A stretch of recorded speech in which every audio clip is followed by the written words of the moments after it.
Hello students, welcome back to our YouTube channel biology with Pragya. आज हम biology के एक महत्वपूर्ण टॉपिक सेल वॉल के बारे में पढ़ेंगे। तो चलिए स्टार्ट करते हैं।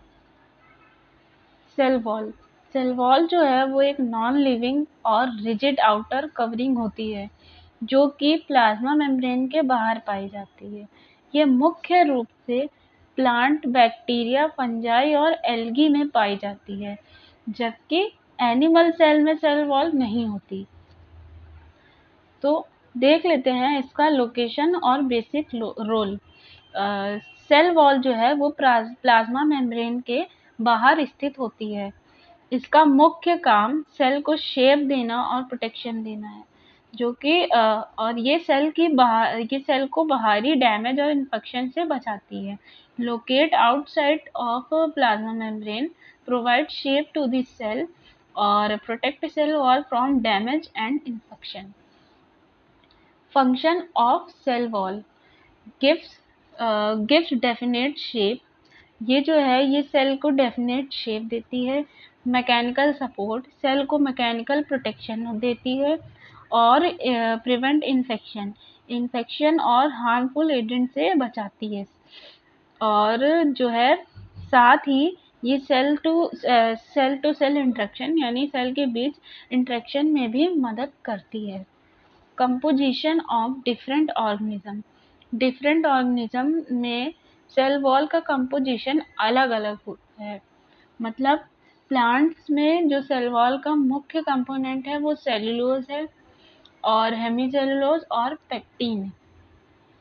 बट अगर बैक्टीरिया में देखा जाए तो बैक्टीरिया में पेप्टाइडोग्लाइकेन है, जो बैक्टीरिया में ये है पेप्टाइडोग्लाइकेन की बनी होती है। और फंजाई में काइटिन पाया जाता है, ये काइटिन की बनी होती है। और एल्गी में सेल्यूलोज और प्लस मिनरल्स। और अब देख लेते हैं कि लेयर्स ऑफ सेल वॉल। तो जो प्राइमरी इसके जो लेयर्स होते हैं 4 होती हैं: primary cell wall, secondary cell wall, tertiary cell wall और मिडिल लैमेला। सेकेंडरी जो है वो 3 पार्ट्स में डिवाइड होती है, S1, S2 एंड S3। तो जो प्राइमरी सेल वॉल है वो आउटर मोस्ट लेयर होती है, थिन एंड इलास्टिक होती है, present in growing cell. Primary cell wall पतली होती है, इलास्टिक होती है और ग्रोइंग सेल में पाई जाती है। और made up of cellulose, hemicellulose और पेक्टिन। ये सेलुलोज, हेमीसेल्यूलोज और पेक्टिन की जो है बनी होती है। सेकेंडरी सेल वॉल जो है ये inner to primary cell wall, ये प्राइमरी सेल वॉल के अंदर होती है और ये थिक होती है, रिजिड होती है, कंटेन लिग्निन। इसमें लिग्निन जो है वो पाया जाता है। और अब्सेंट इन मेरिस्टेमेटिक सेल, ये मेरिस्टेमेटिक सेल में अब्सेंट होती हैं। Secondary wall. नेक्स्ट है टर्शरी वॉल। ये जो है present in tracheids of gymnosperm, tracheids के जिम्नोस्पर्म में प्रेजेंट होती है, कंपोज्ड ऑफ हेमीसेल्यूलोज एंड जाइलन। ये हेमीसेल्यूलोज और जाइलन की बनी होती है। मिडिल सॉरी टर्शरी वॉल जो है वो present in tracheids of gymnosperm और जो है कंपोज्ड ऑफ हेमीसेल्यूलोज और जाइलन। मिडिल लैमेला जो है ये बिटवीन 2 एडजेसेंट सेल, ये जो है सेल के दो मिडिल लैमेला जो है 2 एडजेसेंट सेल के बीच होती है। ये कैल्शियम पैक्टेट से बनी होती है और ये प्लांट सेल को आपस में सीमेंट की तरह जोड़ के रखती है। Act as a plant cement made up of calcium और magnesium pectate. Matrix of cell wall. Cellulose microfibrils arranged in layer.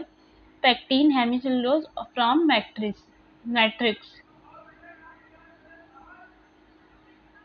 Formation of cell wall. Interception, deposition of fine particle. Interception जो है इसमें फाइन पार्टिकल होते हैं। Opposition, इनमें नई layers जमा होकर वॉल मोटी हो जाती है। तो एग्जाम के पॉइंट ऑफ व्यू से देख लेते हैं कि सेलुलोज जो है इसमें जो है एग्जाम के पॉइंट ऑफ व्यू से देख लेते हैं कि सेल वॉल में एक इम्पॉर्टेंट सेल वॉल जो है वो एक इम्पॉर्टेंट प्रोटेक्टिव लेयर होती है जो सेल को सेफ रेजिस्टेंट और प्रोटेक्शन प्रदान करती है। और प्लांट्स में इसका मुख्य कंपोनेंट सेल्यूलोज होता है, और जबकि बैक्टीरिया फंजाई में इसका कंपोजिशन अलग अलग होता है। कम बैक्टीरिया में जो होता है वो पेप्टाइडोग्लाइकेन होता है, फंजाई में जो होता है वो काइटिन होता है, और मिडिल लेमिना में कैल्शियम पेक्टेट होता है। तो दोस्तों, अगर वीडियो हेल्पफुल लगी हो तो लाइक शेयर एंड सब्सक्राइब करें। धन्यवाद।